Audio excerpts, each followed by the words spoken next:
Hey, what's up, y'all? It's Tempest Tuesday, and I'm here with Xaiolan. How are you? Hi, I'm great. How are you? Good. Thank you for asking. I want to start by saying thank you for coming to my show today. Yes, you look so pretty. Me. Thank you. I'm so excited. You know, we long time coming. Long time. Seriously. So, where are you from? Atlanta. Okay. What was it like growing up? It was very fun for me growing up. I was kind of a wild child, so like I got into a lot of things real early and stuff. I was kind of like, my mom wasn't really strict or nothing like that, so I used to go to like the club when I was 15 and stuff like that. So I had a fun childhood. Like growing up in Atlanta, for me, I got like the epitome of an Atlanta childhood. So. Yeah, I think I can agree with that too. So, what got you into music? How did that start? Actually, I was friends with a girl who went by Money Mills in high school. She was a little bit older than me, and she actually was a rapper. So, of course, like I was a fan of like Nicki Minaj and stuff like that, but I never really wanted to be a rapper myself until I saw her rapping. Like we would be in class and stuff, and they would cut on a beat, and she would start freestyling and all that. And she was like the only girl that I knew personally who was a rapper. So I was like, dang, like that's fun. And I never really was a kid who wanted to be like a doctor or a lawyer or nothing like that. So I always just felt like, dang, what do I want to do? And then when I thought about it, I was like, oh, I could be a rapper. So I literally went to my Grady High School band room. They had like a makeshift studio, and I recorded my first song in there. That's fire. Yeah. Your first song at school. I like that. That's cool. And it was actually engineered by Tragic, who does like Yeet beats. Oh, wow. And stuff. So yeah, it just came full circle. We were all kind of just like playing around with it. So to see how far everybody came, it was just like, dang, we started together. You did my first song. Yeah. It's cool. That's fine. Okay, so tell me about your aesthetic. So I see that you like have your own style about yourself. What is it? Well, what do you identify it as? I identify it as like beautiful chaos. Like I don't really have a set aesthetic. I kind of like to like mix different stuff together. Like I'm all about like mixing patterns. And I call it junky fashion. Like I like stuff that looks like it shouldn't go together, but it'll go together when I put it on. And like stuff that people wouldn't normally put together, like this purse that I have with me. Like if you have on an outfit and you're like, oh, what purse should go, and you have like 3 options, I'm probably gonna pick the one that most people would not pick. And that's kind of just how I have crafted my style over the years. Like I just like to try things. I don't really. So when you get dressed, like how do you start? Like what do you start with? Okay, when I get dressed, I tend to start with shoes, or like I'll find a statement piece. Like if I feel like I want to wear this crazy shirt, I'll build around the shirt. Or if I feel like I want to wear these pants, I'll build around the pants. And just little stuff like that. Like I always make sure I have a couple statement pieces tied in together. And then like I wear a lot of jewelry, so I always just incorporate that. And it's kind of like over the years shaped into like goddess type. Like everything, especially with the jewelry, it looks super ethereal, and I just love that. I love it. It's cute. Yes, it's really, really thank cute. You. So my podcast is based upon the misunderstood. Do you ever feel misunderstood? Yes, all the time. Why? I am literally misunderstood. Why? Because I just feel like it's more of a me thing than everybody else. I just feel like I'm constantly like changing, constantly learning things about myself. So it's hard to understand me. Like I don't really blame that on other people. Like how most people are like, oh, I'm misunderstood because people won't understand me. Right. I'm misunderstood because I'm hard to understand. Like I'm so many things at once. You will never wrap your head around me like ever. You'll never have me figured out. Me too, because I just feel like sometimes I can't really like stay in a box. I can't. Like I hate being boxed in. When I feel like I'm boxed in, I feel like I'm suffocating. Man, when I feel like I'm boxed in, I will get out of the box. On purpose. I don't like that. So I do feel like that's mainly what really people just don't understand about me, because I could be this one day and then like the next day like I'm a whole nother, vibe going on. Even when it comes to style, like I don't feel like I can just stay in this one, I'm a girly girl. Nah, I might just be a tomboy the next day. So it's like, And you should accept all of that as me. Like that's why I can't get into the aesthetics, because I don't want people to be like, oh, well, I thought you was just dressing Y2K. Not today, you dressing this. Yeah, like keep up. It's not my fault you're not keeping up. So yeah, I agree. The aesthetic is me. Just let me be. That's how I feel. Yeah, it's cute. I like it. Thank you. So top 3 artists. You got like 20 seconds to give me your top 3 artists. Xaiolan Banks. Okay, go. Khalees. Next. And MIA. All right, I love it. There Why? You go. Tell me about that. Because they're funky. Like you play any of those songs right now, ain't nobody. You can't play a song that sounds like that. People try to recreate that sound and they just can't lock it down. Like I feel like anybody else's sound can be duplicated except like those 3 people. It's probably some more people who can't, you can't shake them. But those top 3, like Xaiolan Banks, Khalees. Khalees is really my number 1. Khalees, Xaiolan Banks, and MIA in that order. But they are just to me, those are the it girls. Those are the girls that came in pushing boundaries, came in doing what they wanted to do, never, ever, ever let nobody like tell them, no, you got to do this. Right. They didn't care. They forgoed like being what people would call the top artists or like all the fame for. They stayed true to who they were and what they wanted to do, and I just admire that. Okay, cool. So what type of impact are you wanting to have on your fans and even women as well? What type of impact I want to have? Well, we'll start off with women. What type of impact I want to have with women is I want women to just feel free to be as wild as they want to be. Like, I don't want people to look at a woman and feel like, oh, what she does is a distraction, or like what she does is this and this and the third. Because if you think about it, I do the same stuff that men do. Like, I make music. I rap about wanting to drive cars fast. I rap about wanting to go to the party and stand on the couch and wanting to do this and the third. But because I'm a woman, people will look at it differently. Separate me, and not look at me for like the role of a wife or the role of a mother or things like that. Just because of what I say. Let's talk about it. I love and it's that. Just like,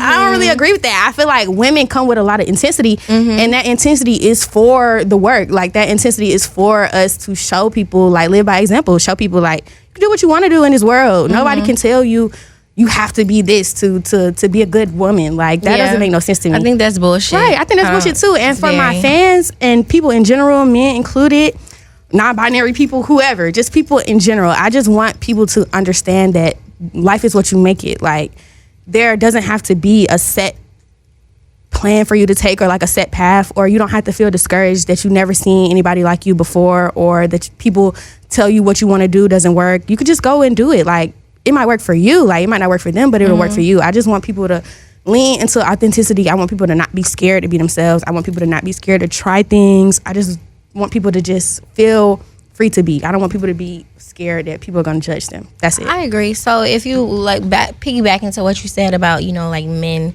go back to like looking at us as we're supposed to be different, or like that separates us from being like a woman, or like, you know, a mother, a wife, or whatever.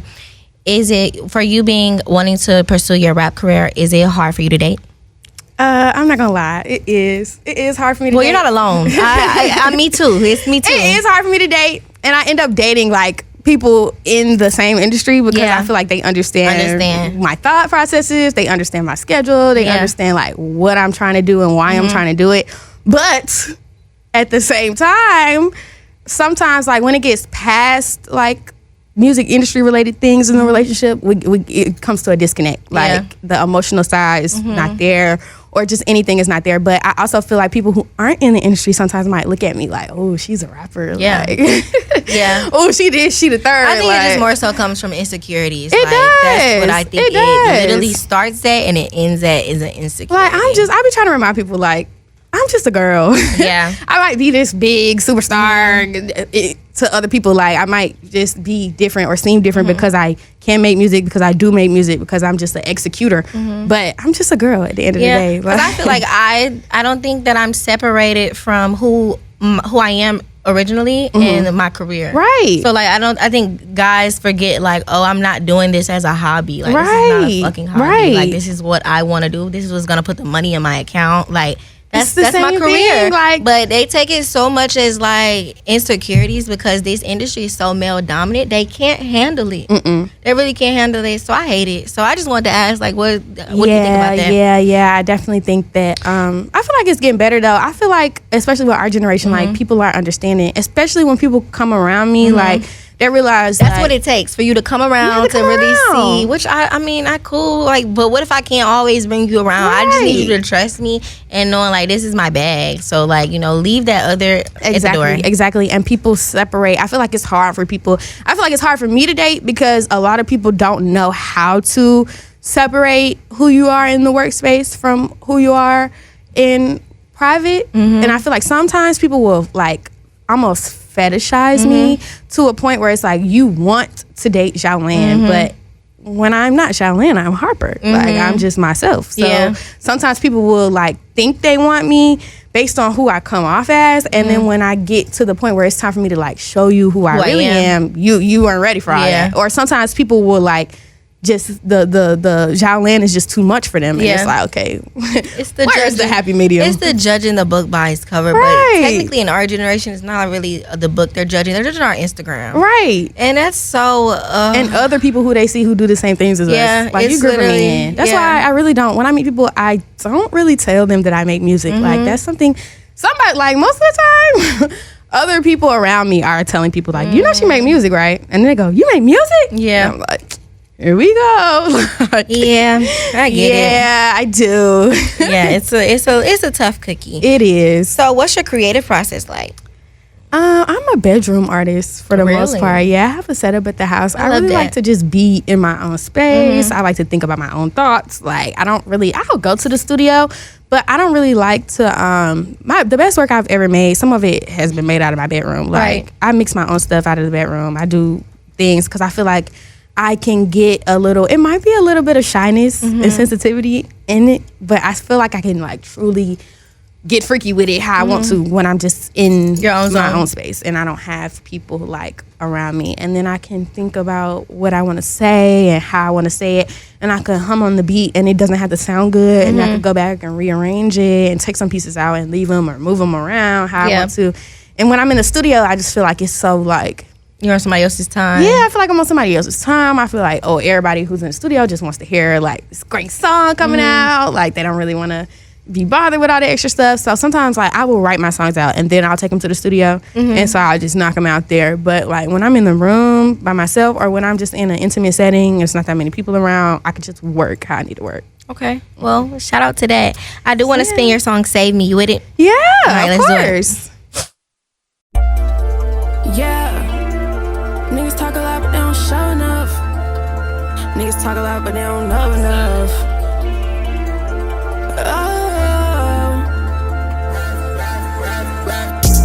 Walking on a dream.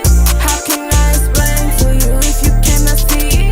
Things are not the same for you in this little world that we have created. If we let it burn, wonder would you save me? Walking on a dream. How can I explain to you if you cannot see? Then things are not the same for you in this little world that we have created. If we let it burn, I wonder would you save me? Yeah, baby, don't lie to me. Baby, don't bat your eyes and tell me that you gon' cry for me. Oh no, cause I know you won't, and I know you don't show no emotes. I know you get high, so that no one can see you too low. We can touch the sky, but the fear it keeps us on the floor. Going out for eye, and I wanna play this game no more. You can shut me out. Yes, ma'am. Fire. I love it. Thank you. That just came out on my EP that I dropped on my 22nd birthday in March, called Enigma. Yes. Okay, that's out everywhere, right? Yeah, that's out everywhere. All platforms. Enigma by Xaiolan. And that is a pop genre tape, actually. I love it. So it's not hip hop. So make sure y'all tune in to that. Please. Shout out to Pop Star Benny for that beat. Can you shout out your socials for me? Yeah, Xaiolan on Instagram. My Twitter is EatYouAlive, EATUAL1VE. And my TikTok is Xaiolan spelled backwards. So it's NALOIAX. I love it. And we're out. Yes, ma'am. That we have created.